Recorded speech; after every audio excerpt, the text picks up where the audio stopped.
இன்றைக்கி நாங்கள் செய்யக்கூடிய சமையல் காளான் பிரியாணி. தேவையான பொருட்கள்: காளான், ஆனியன், தக்காளி, புதினா, கொத்தமல்லி, இஞ்சி பூண்டு விழுதுகள், பச்சை மிளகாய், 2 லவங்கம், 2 பட்டை, 2 ஏலக்காய், பிரியாணி இலை, தயிர் அவசியம் தேவை. நல்லாயிருக்கும்.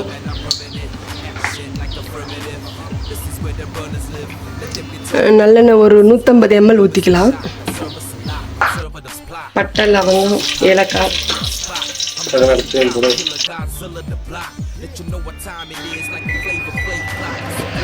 அடுத்து வெங்காயத்தை போடணும்.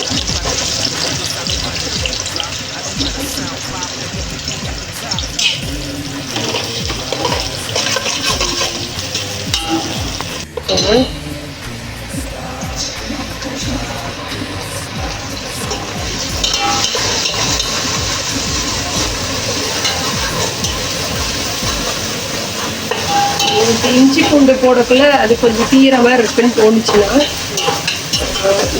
தக்காளி கூட உடைக்கிறீங்க, அதில் போட்டுக்கலாம்.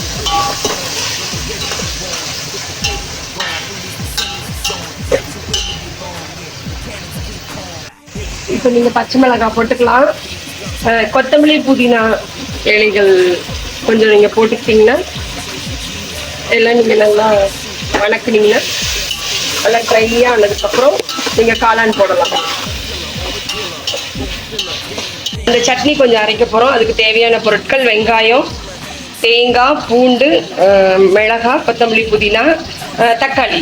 இதெல்லாம் வச்சு நம்ம ஒரு சட்னி ஒன்று நம்ம இப்போ அரைக்க போகிறோம். சட்னிக்கு போட வேண்டிய பொருட்கள்: உளுந்தம்பருப்பு,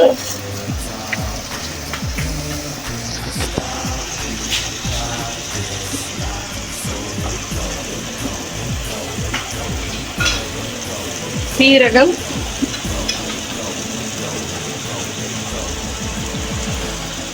ஆனியன்,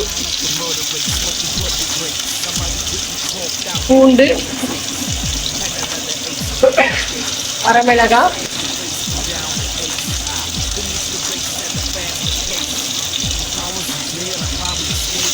போட்டு நீங்கள் நல்லா வதக்கிக்கோங்க.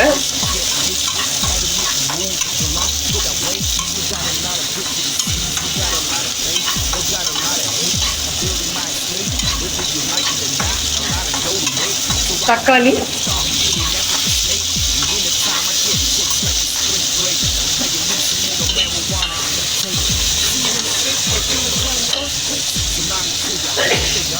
அது ருச்சியை எடுத்து கொடுக்கும் உங்களுக்கு. எப்பயுமே சட்னி அரைக்கக்குள்ள புதினா சட்னிங்களுக்கு, இந்த தக்காளி சட்னிங்களுக்கு உங்களுக்கு ருச்சியை எடுத்து கொடுக்கறது புளி தான். இது கூட நீங்கள் இப்போ வந்து கொத்தமல்லி, புதினாவும் போட்டு நல்லா வணக்கம்.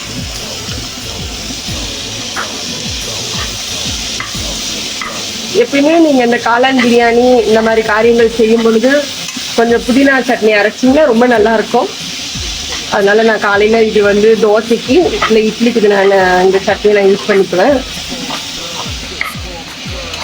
நீங்கள் காளான் பிரியாணிக்கு இது பக்கத்தில் வச்சு சாப்பிட்டீங்கன்னா அவ்வளோ நல்லாயிருக்கும் இந்த சட்னி.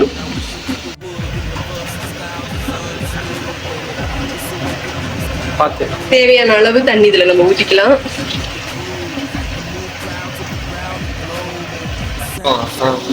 தேவையான அளவுக்கு உப்பு சேர்த்துக்கோங்க. நல்லா இது ட்ரை ஆயிடுச்சு. இது கூட நான் தேங்காய் கொஞ்சம் கட் பண்ணி வச்சிருக்கிறேன், அந்த தேங்காயும் சேர்த்துக்கிறேன். அவ்வளோதான். கொஞ்சம் நேரம் இதை நான் வணங்க விட்டுட்டு ஆறுன உடனே இந்த சட்னி நான் அரைச்சிக்கலாம். இது தோசைக்கு, இட்லிக்கு சாப்பிட்றதுக்கும், காளான் பிரியாணிக்குமே இந்த சட்னி ரொம்ப நல்லா இருக்கும். காளான் பிரியாணிக்கு தண்ணி நல்லா கொதிச்சிருச்சு. நம்ம இப்போ சீரக சம்பா ரைஸ் நம்ம என்ன பண்ண போகிறோம், இதில் போட போகிறோம். நீங்கள் ஆக்சுவலாக தண்ணி பத்தலைன்னா கூட தண்ணி நீங்கள் சூடு பண்ணி பக்கத்தில் வச்சு நீங்கள் ஊற்றிக்கலாம். தண்ணி அதிகமாக போயிடுச்சுன்னு சொன்னீங்கன்னா சாப்பாடு ரொம்ப குழஞ்சி போயிடும், நல்லா இருக்காதுங்க.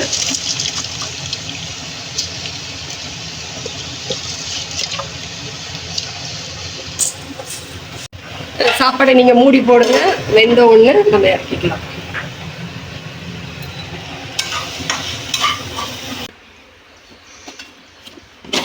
நல்ல ஒரு காளான் பிரியாணி ரெடி ஆயிடுச்சு.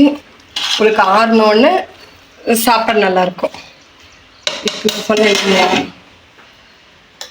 ஒரு கொத்தமல்லி புதினா சட்னி இதுவும் ரெடியாக இருக்குது. இங்கே வெங்காய பச்சடி இருக்குது. ப்ளஸ் எக்கு போட்டா செஞ்சுக்கலாம்.